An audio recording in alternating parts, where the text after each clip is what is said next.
She always walked her dog past my house and let him pee on my hydrangeas. I installed a discreet motion sprinkler. The next time she passed, the dog took a step forward, then bolted. She just whispered, "Not again." I've always taken pride in my front yard, especially my hydrangeas. They've been my passion project for years, and I tend to them meticulously. A few months ago, I noticed that my hydrangeas were starting to wilt and turn yellow. At first, I thought it was a disease or perhaps the soil quality.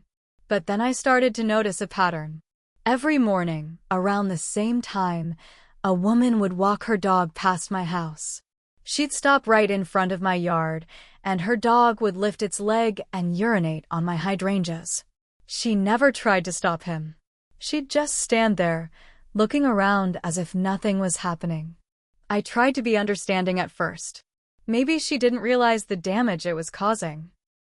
So, one morning, I stepped outside and politely asked her if she could prevent her dog from urinating on my plants.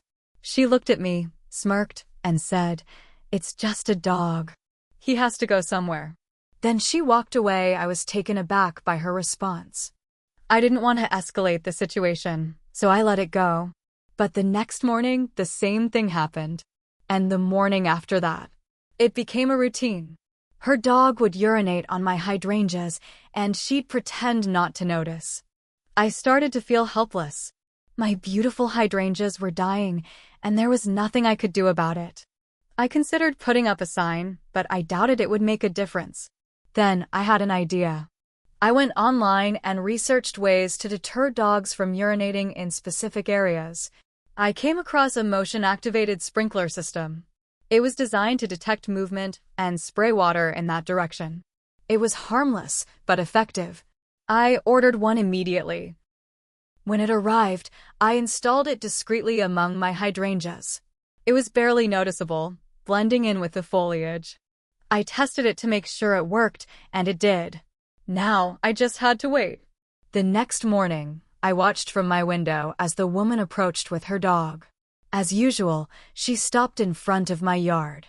Her dog stepped onto the grass, lifted his leg, and then, PSSSHHH. The sprinkler activated, spraying water directly at them. The dog yelped and bolted, dragging the woman along with him. She looked around, confused and soaked. Then, she whispered, "Not again." And they hurried away. I couldn't help but smile. It was a small victory, but it felt good. The next few mornings, she avoided my yard entirely, crossing the street to walk on the other side. My hydrangeas began to recover, their vibrant colors returning. I didn't see her for a while after that. Then, one day, I noticed her walking her dog again, but this time, she carried a small bag and a bottle of water. She stopped in front of another neighbor's yard, let her dog do his business, and then cleaned up after him, pouring water over the spot. I was surprised. A few days later, she approached me as I was tending to my garden. She looked sheepish and said, "I wanted to apologize for before. I didn't realize how much damage my dog was causing." "Your hydrangeas look beautiful." I nodded and thanked her. We stood there in silence for a moment before she added, "That sprinkler was clever." I chuckled, and she smiled. Then she walked away. Since then, we've had a cordial relationship. She always keeps her dog on a leash and ensures he doesn't damage anyone's property. Sometimes, a little ingenuity is all it takes to solve a problem. After that awkward but peaceful interaction, I thought it was over. Really, I did. Things seemed to settle down. My hydrangeas bounced back, the dog was kept away, and that woman, her name turned out to be Rita, seemed like she had learned something. For a while, she even smiled and nodded when we passed each other. But peace doesn't always last. It started about 3 weeks later. One morning, I walked out to grab the paper and noticed something strange. My motion sprinkler was twisted, like someone had grabbed it and yanked it sideways. It still worked, but it was pointed away from the hydrangeas. At first, I figured it was an accident. Maybe the landscapers hid it. But then it happened again. And again. Then I started seeing footprints in the mulch. Small ones, like someone tiptoeing through just close enough to mess with the sprinkler. It wasn't an animal. These were shoe prints. I adjusted the camera on my porch. It wasn't top of the line or anything fancy, but it would do. I aimed it right at the yard. I didn't expect much. But 2 nights later, around 11:45 p.m., I got a motion alert on my phone. It was Rita. She crept up to my yard, glanced around like a cartoon villain, and twisted the sprinkler head again. She didn't do anything else. Just turned it, then walked off like she was taking out the trash. The next morning, I replayed the footage a dozen times. My heart was pounding. I couldn't wrap my head around it. Why? Why bother? She had apologized. She'd been polite. She'd changed her routine. Or so I thought. I printed out a still image from the footage, just a single shot of her bending over my sprinkler, clear as day. I taped it to the inside of my front window, facing the street, just high enough that she'd see it on her next walk. And she did. The look on her face was something else. Her mouth dropped open. She stared at the picture for a long time. Then she walked away quickly, pulling her dog behind her. I thought maybe that would be the end of it, but it wasn't. A few days later, someone egged my house. Not just a couple eggs. Dozens. The siding was dripping. My windows were splattered. There were broken shells in the flower beds on the porch, even in the mailbox. And the smell, God, it was awful. I cleaned it up. I didn't call the police. I had no proof it was her, and I didn't want to make things worse. But I was furious. So I did what any petty, tired, fed-up man in his 50s would do. I bought another sprinkler. Not just the same kind. A better one. Stronger. Wider range. And I connected it to my smart home system so I could activate it remotely anytime I wanted. I also put up a second camera. This one caught a wider view of the whole front yard. Now I had eyes on everything. That weekend, late at night, she came back. This time she had a hoodie on, pulled up tight, and she carried a bag. She crept up, staying low, like she was trying to avoid being seen. She knelt near the flower bed, and from the bag, she pulled out what looked like a bottle. I didn't wait. I hit the button on my phone. The sprinkler exploded to life, blasting her full force. She screamed and dropped the bottle. It rolled down the slope of my yard. She stumbled back, soaking wet, trying to cover her face as the water kept hammering her. She ran. I walked out and picked up the bottle. It was a gallon jug of vinegar. She had come to kill my plants. The next morning, I called the police. I showed them everything, the video, the bottle, the photos, even the earlier footage of her twisting the sprinkler. They took it seriously. Said they'd pay her a visit. But that only made things worse. The next day, my tires were slashed. All 4 of them. I came out for work and found my car sitting low, rubber shredded. It was bold, in broad daylight. She wanted me to know it was her. There was no other enemy in my life. No one else had a reason. And that was the moment something snapped inside me. This wasn't just a neighbor dispute anymore. This wasn't about hydrangeas or dog pee or a sprinkler. It was a war. A silent, suburban, passive-aggressive war that had turned into something meaner, darker. So I started to fight back. I posted the videos online on a local community Facebook page. I blurred her face, kept things anonymous, but the comments came in fast. That's messed up. Who would do that? People like that ruin neighborhoods. She must have seen it. 2 days later, someone threw a dead fish onto my porch, wrapped in newspaper. It reeked. Flies gathered. I didn't touch it. I let it sit there until the police came again. They wrote a report. No one was arrested. No one saw who did it. But we both knew. She avoided me after that. Stopped walking her dog. Maybe she switched routes. Maybe she gave up. But every day I came home, I checked the yard. The cameras, the flowers, the tires. I never relaxed. And then, just when I thought it was settling down again, I found a note. No envelope. Just a folded piece of paper shoved through the gap in my front door. It said, "You started this. You'll regret it." No signature. No fingerprints. Just that single sentence, written in sharp, angry handwriting.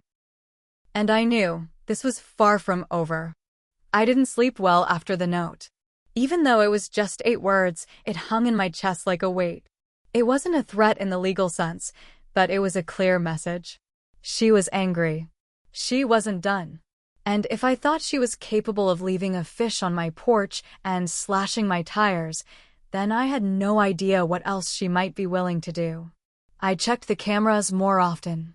I started locking every window before bed, even the tiny bathroom one that hadn't been opened in years. I started noticing things. A car I didn't recognize idling at the corner. A rustling near the hedges at midnight. I was on edge. Always. Then one afternoon, about a week after the note, I got a letter in the mail from the Homeowners Association.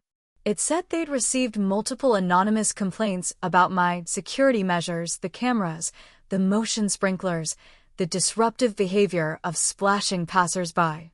They wanted me to attend a hearing. They said it was about neighborhood safety. I almost laughed. I'd lived here for 15 years without a single issue. I hosted BBQs. I helped old Mr. Delgado fix his porch steps. I even once snow-shoveled the whole sidewalk just because I had the time. And now, somehow, I was the problem? I knew it was Rita. She was pulling strings, getting people on her side. Maybe she was telling them I was dangerous, unhinged. Maybe she didn't even have to lie, just twist the truth a little.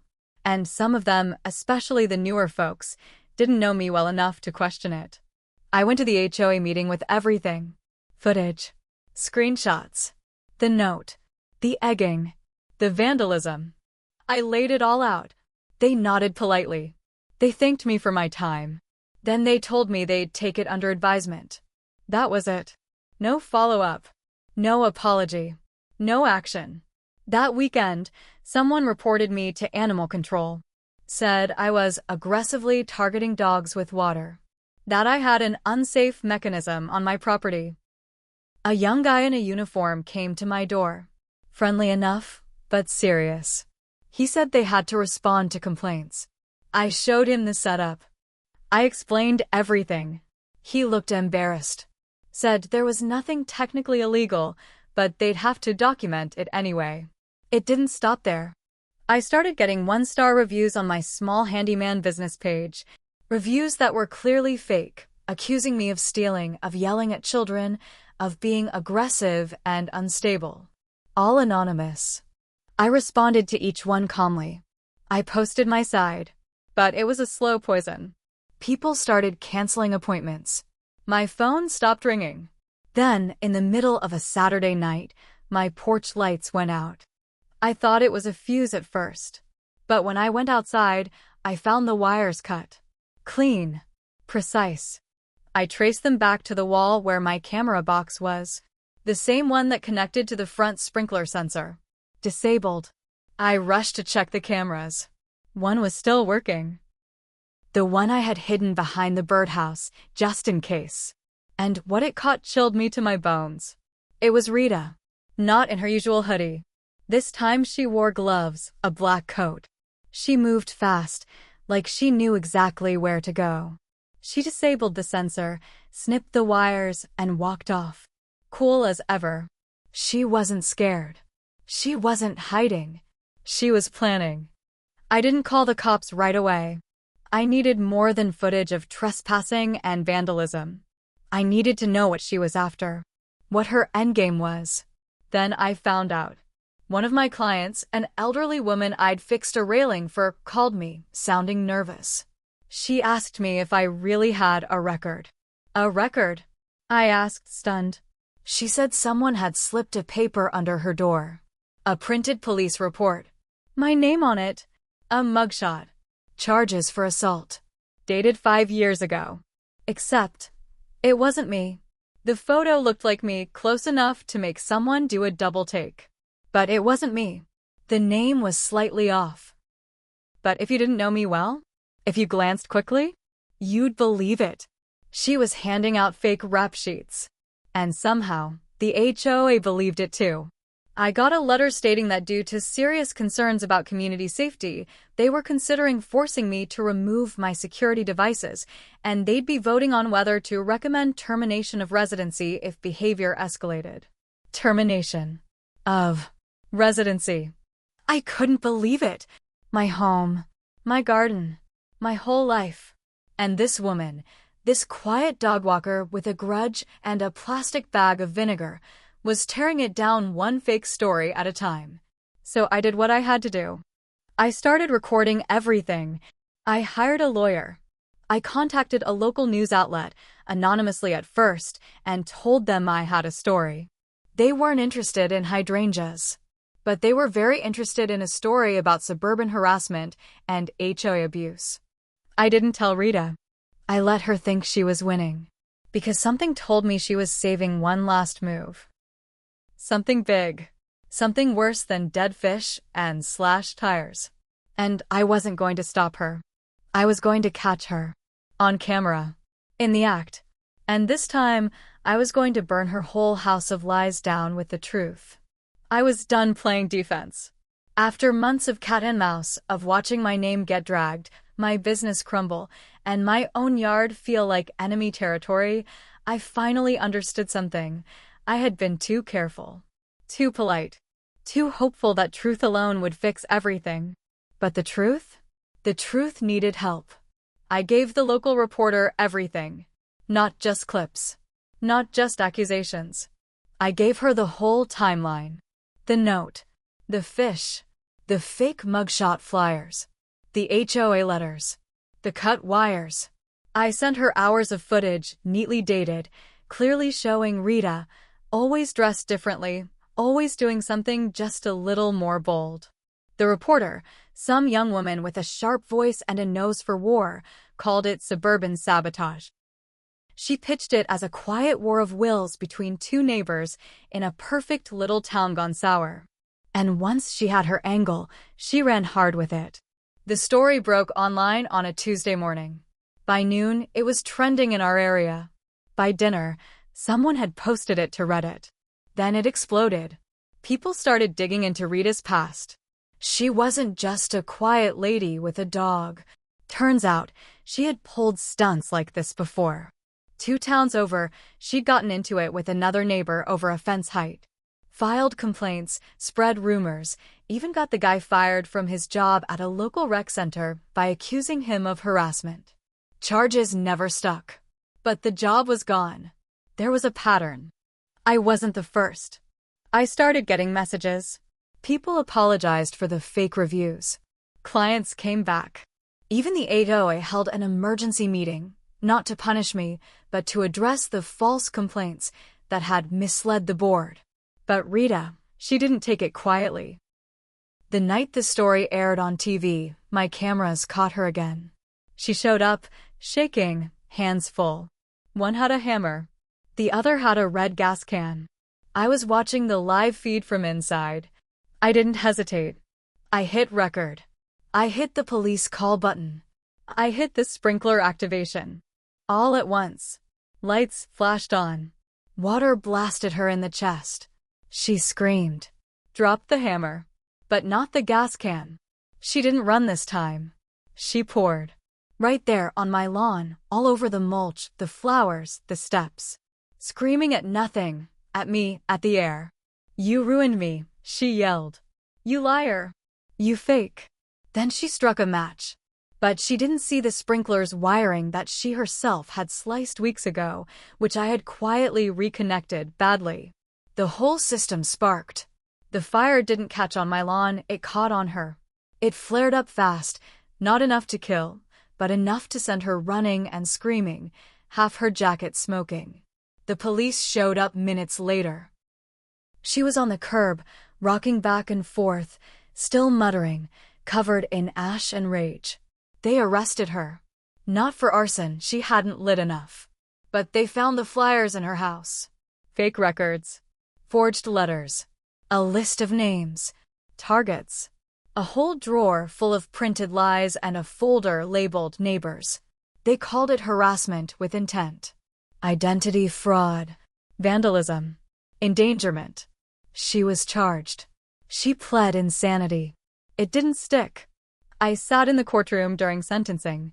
She never looked at me, just stared ahead, jaw tight, like she'd already started planning her next war. She got 2 years. Might get out in 1. And me? Well, I wasn't innocent either. I let it drag on too long. I played games back. I used her own tactics against her when I posted the footage, even if I told myself it was justice. And in the end, someone got burned, literally. I got my hydrangeas back. I got my name back. But some nights I still wake up to the sound of sprinklers and think of her whispering, "Not again." Because in some way, we both lost. We both made it personal. And once that happened, winning stopped being the goal. Hurting back was all that was left. And we were both very, very good at that.